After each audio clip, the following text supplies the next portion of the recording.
Au lendemain du premier tour des élections municipales, premier constat, l'abstention n'a jamais été aussi forte en France, hormis 2020, un scrutin marqué par le Covid. Ce dimanche, 44% des inscrits n'ont pas voté.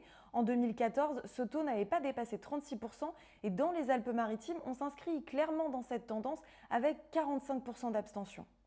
Alors, quelles conséquences? Prenons un exemple. À Cannes, le maire sortant, David Lisnard, a été réélu avec 81% des suffrages exprimés, mais plus de la moitié des inscrits, 54%, ne se sont pas déplacés aux urnes, ce qui représente 28 000 personnes. Alors même si la probabilité est faible vu les résultats, elles auraient pu changer la donne si elles avaient voté pour un autre candidat.